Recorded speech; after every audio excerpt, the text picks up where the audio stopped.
wabarakatuh. Perkenalkan, nama saya Diva Tania Rahma dari kelas A, NPM 232103061. Saya di sini akan melakukan praktek pembelajaran mikro dengan tema literasi digital.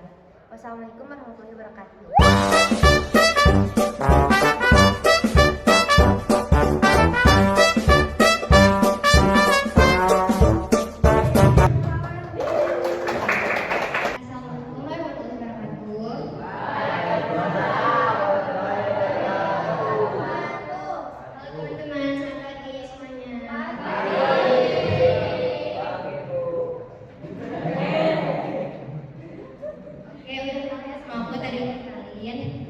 Dan sekarang sebelum mulai kegiatan, aku mau minta tolong buat satu cowok pimpin doa.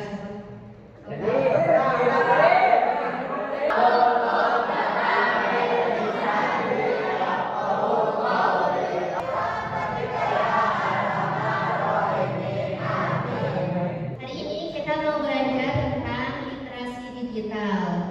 Tujuannya itu biar teman-teman cerdas atau bijaksana dalam menggunakan media digital. Sebelumnya teman-teman tahu nggak kata digital itu apa? Contohnya apa? Betul. Apa lagi? Emulator. Pengertian literasi digital adalah kemampuan menggunakan perangkat digital secara aktif, bijak, dan bermanfaat. Nah, adapun manfaat literasi digital yang pertama ini belajarnya jadi lebih mudah. Teman-teman merasa nggak sih setelah ada media digital ini belajarnya jadi lebih mudah? Merasa nggak? Contohnya apa? Contohnya ya, kasih contoh. Ketika teman-teman misalkan ada kan pelajaran matematika di sekolah. Nah, ketika teman-teman belajar matematika di sekolah, maksudnya teman-teman bisa cari Google Mas sekarang. Gimana caranya biar teman-teman bisa tahu? Kedua, mengenal dunia. Nah, di sini teman-teman itu dengan adanya media digital, jadi tahu tentang dunia. Kita meskipun kita jam meditasi di Indonesia, kita bisa tahu tentang kabar saudara kita di Palestina, kan gimana keadaannya sekarang. Terus cowok-cowok juga misalkan tahunya tentang dunia itu tentang sepak bola. Suka nonton yang luar negara. Dejul di sini ada. Kita nyari tentang pertandingan bola kita melalui Google. Terus yang ketiga, manfaat dari literasi digital itu komunikasi jadi lebih mudah. Teman-teman pasti punya kan saudara yang jauh, yang nggak sekota, punya kan? Nah, dengan adanya media digital ini, teman-teman bisa tahu tentang kabar saudara teman-teman lewat chat kalau video call sekarang. Terus yang keempat, meningkatkan penampilan dan kreativitas. Ada yang suka edit, nggak edit foto, edit video. Ada yang suka bikin daily mini vlog. Yang suka jedak duduk ada? Nah, dengan kalian edit foto atau edit video itu bisa meningkatkan kreativitas teman-teman ya. Aku mau kasih contoh tentang manfaat dari literasi digital yang mengenal dunia dan kita belajar lewat literasi digital. Tahu gak? Ada kota di dunia ini yang warganya hidup tanpa uang. Bayar mie ayam, gratisan dong. Kota ini namanya Auroville, ada di India. Warganya hidup rukun tanpa uang, agama, atau politik ribut. Kota ini didirikan tahun 1968 sebagai eksperimen di mana kalau manusia hidup damai bareng-bareng tanpa mikirin duit. Yang bikin keren, semua kebutuhan dibagi bareng. Mau makanan, barang, atau jasa, tinggal ambil aja. Di sini mereka percaya berbagi itu bikin bahagia. Jadi nggak ada yang miskin, nggak ada yang kaya. Bayangin, kalau kota ini ada di sini, beli bakso tinggal bilang, "Bang, satu bakso." Bayarnya senyum aja. seru, atau malah ribet? Coba tulis pendapatmu di komen. Teman-teman sebelumnya udah tahu kalau ada negara ini di kota ini? Belum, sekarang jadi tahu kan karena ada media digital. Nah, teman-teman diharapkan untuk menyimak dari istilah-istilah keamanan digital ini karena tentunya akan ada terkait ini ya. Yang pertama, istilah dalam keamanan digital yaitu keamanan siber atau cyber security. Ini merupakan upaya teman-teman dalam melindungi data teman-teman biar datanya gak mudah diretas sama hacker atau siapapun itu. Terus yang kedua ada phishing. Phishing itu merupakan penipuan yang dilakukan melalui media online. Teman-teman tahu kan sekarang tuh pernah ada gak sih yang buat teman-teman link undangan pernikahan atau apa, pernah nggak? Nah itu harus hati-hati karena itu kalau kita klik nanti bisa jadi ngambil data kita. Terus yang ketiga ada hoax. Hoax itu merupakan berita palsu, berita bohong yang tidak benar. Itu tuh bisa membuat kegaduhan yang gak jelas kita. Terus yang keempat ada hate speech. Hate speech ini merupakan ujaran kebencian yang dilakukan di media sosial. Contohnya kayak teman-teman nih komen tentang sara kayak tentang agama, saling mencela gitu itu gak boleh ya teman-teman. Terus yang kelima ada cyberbullying. Cyberbullying itu merupakan bullying yang terjadi di media sosial. Contohnya ketika teman-teman ini gak suka sama postingan orang lain, terus teman-teman komen yang gak balik, komen yang hujat sama orang lain itu gak boleh. Terus yang terakhir ada privacy digital. Itu merupakan upaya teman-teman untuk melindungi data teman-teman dengan memberikan password ke HP teman-teman. Pada di password kan namanya? Pada di password gak? Nah sebelum ke game kita belajar tentang apa saja sih yang masuk ke pelanggaran undang-undang ITE. Nah yang pertama ada pencemaran nama baik. Ini terdapat dalam pasal 27A Undang-Undang Nomor 1 Tahun 2004. Contohnya ketika teman-teman menulis komentar yang bawa-bawa nama orang lain, terus fitnah sama orang itu bisa terkena penjara maksimal 4 tahun, terus dendanya juga bisa sampai 750 juta. Terus yang kedua, menyebarkan gambar atau video asusila. Misalkan teman-teman sebar video teman-teman atau foto teman-teman tanpa seizin teman kalian, itu bisa kena pasal 27 ayat 1 Undang-Undang ITE tahun 2004. Hukumannya yaitu pidana penjara maksimal 6 tahun, terus dendanya juga bisa sampai 1 miliar. Terus yang ketiga ada ujaran kebencian. Ada di pasal 28 ayat 2 Undang-Undang ITE tahun 2008.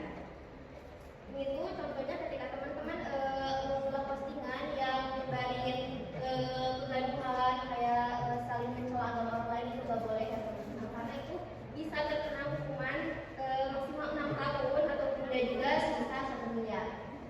Terus yang keempat ada berita hoax.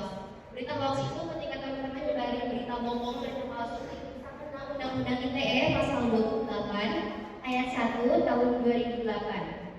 Bisa kena denda 1 miliar atau penjara maksimal 6 tahun. Terus yang kelima ada judi online. Kalian tahu judi online? Siapa yang sama di sini? Oke. Bisa kena pasal 27 ayat 2 Undang-Undang ITE tahun 2004. Ini bisa kena pidana maksimal 6 tahun, terus dendanya juga bisa sampai 1 miliar. Terus yang keenam ada pengancaman dan pemerasan. Ini ketika teman-teman nih ngancam orang lain,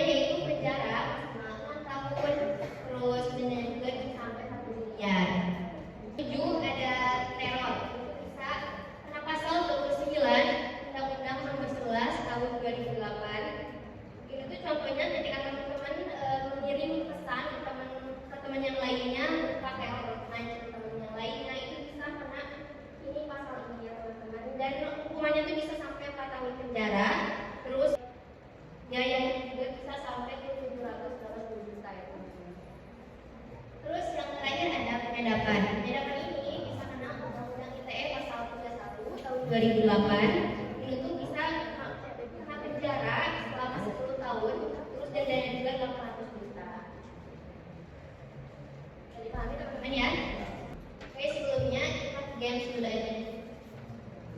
Gamesnya nanti teman-teman bisa cari kata yang ada di istilah-istilah tadi. Terus teman-teman kalau udah nemu katanya, hurufnya bisa ke depan. Terus nanti teman-teman jelasin sedikit aja tentang yang tadi istilah itu.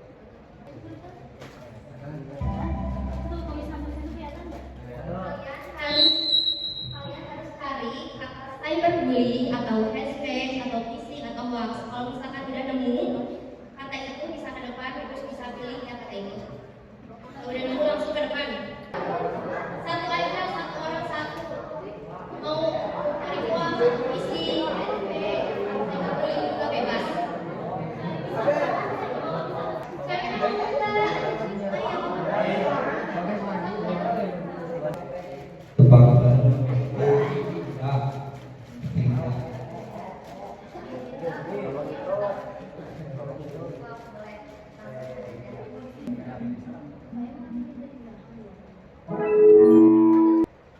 Adalah berita bohong yang disebarkan oleh orang lain ataupun kita yang menyebarkan ke orang lain. Pembulian. Mana kan mau tahu? Nơi cha. Gì vậy?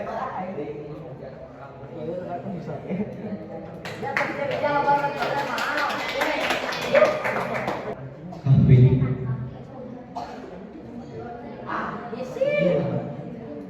Ini dari data pembohongan.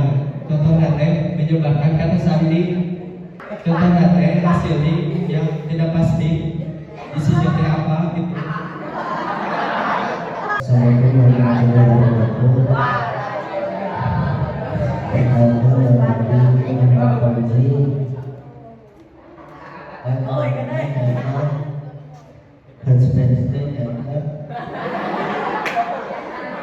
Tujuan untuk penyisihan.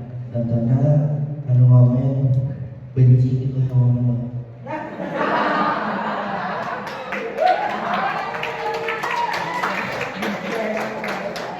biar teman-teman juga gampang kena hoax, teman-teman harus bisa membedakan berita fakta sama berita palsu. Kalau berita fakta itu yang pertama sumbernya jelas, medianya resmi, portal berita terpercaya. Contohnya kayak apa kalau portal berita terpercaya? TV One. Terus apa lagi? Ya bisa. Kalau berita palsu itu sumbernya nggak jelas. Terus kalau berita fakta judulnya jelas dan netral. Sementara berita palsu judulnya sensasional, memancing emosi dan keributan. Terus berita fakta yang juga ciri-cirinya muncul di beberapa sumber berita. Jadi ada di Instagram ada, di Google ada, di YouTube ada, di TikTok ada. Sementara kalau berita palsu punya di satu grup, teman-teman punya grup keluarga. Pernah nggak keluarga nge-share berita? Nah itu harus diketahui karena terkadang orang tua langsung nge-share tanpa dia berita itu fakta atau palsu ya. Terus yang keempat, kalau berita fakta mencantumkan data, tanggal, lokasi, narasumber, dan bukti yang jelas. Sedangkan kalau berita palsu itu sering mencampurkan antara fakta dan opini tanpa data pendukung. Terus kalau berita fakta itu ada waktunya, tempatnya juga ada. Terus kalau berita palsu nggak ada waktu dan tempat yang jelasnya. Terus sering pakai gambar AI, gambar yang nggak jelas dari mana.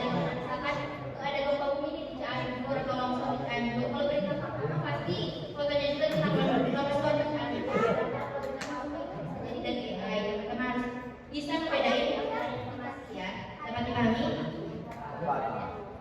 Sekarang kita ke materi etika dan keamanan di dunia digital. Yang pertama itu teman-teman harus sopan menggunakan internet. Misalkan teman-teman itu kalau mau komen orang lain harus sopan. Kalau mau ngechat guru, ngechat siapapun itu harus sopan. Kalau mau ngechat guru biasanya jabarin pakai salam. Terus yang kedua hargai hak orang lain. Ada yang tahu maksudnya? Ada yang tahu nggak? Cewek-cewek ada yang tahu? Nggak. Menghargai hak orang lain, yaitu teman-teman nggak boleh menjiplak karya orang lain. Terus sama teman-teman diklaim itu buat apa? editan yang lain, tapi teman-teman dijadiin itu editan hasil upload, padahal itu bukan. Nggak boleh. Yang ketiga ada berkomunikasi dengan baik. Nah, ketika teman-teman menghubungi orang tua itu harus baik-baik. Contohnya ketika teman-teman akan main, terus pulangnya mau pulang kabarin orang tua baik-baik, jangan tiba-tiba bilang aja, soalnya nantinya mas, jadi harus komunikasi dengan baik. Terus yang keempat, gunakan internet secara seimbang. Ini ada yang suka, ada yang tidak suka. Enggak. Di pesantren usulnya, kalau main HP itu ada waktunya. Ada yang nah, beberapa aktivitas secara seimbang itu teman-teman harus bisa seimbang gimana buat belajar, internetnya, terus buat main game, itu harus seimbang ya. Terus yang kelima, jangan membagikan kata sakti atau password. Di sini ada yang punya pacar? Ada? Siapa yang pernah tukeran password IG sama pacarnya? Facebook atau apa gitu? Pernah? Nah, itu nggak boleh teman-teman, soalnya teman-teman nanti ada masalah sama pacarnya atau putus, takut nanti gitu, pakai yang nggak benar. Terus yang keenam, jangan kali yang berikutnya tadi kayak ada orang yang teman-teman dari keliling, terus teman-teman bisa pas itu teman dapat diambil sama penipunya. Terus yang terakhir, laporkan jika ada orang yang mengganggu di internet atau cyberbullying. Jika teman-teman mendapatkan pembulian di internet, teman-teman nggak boleh diajak misalkan berlebihan. Seenggaknya teman-teman cerita ke teman kalian atau orang tua kalau berlebihan, dan nanti bisa disebagian ke kepolisian. Oke, selesai. Ada yang bukan saya juga? Menjadi warga digital yang cerdas berarti mampu memanfaatkan teknologi untuk hal positif. Nego cepet gocap mas. Menyaring informasi, menjaga etika dan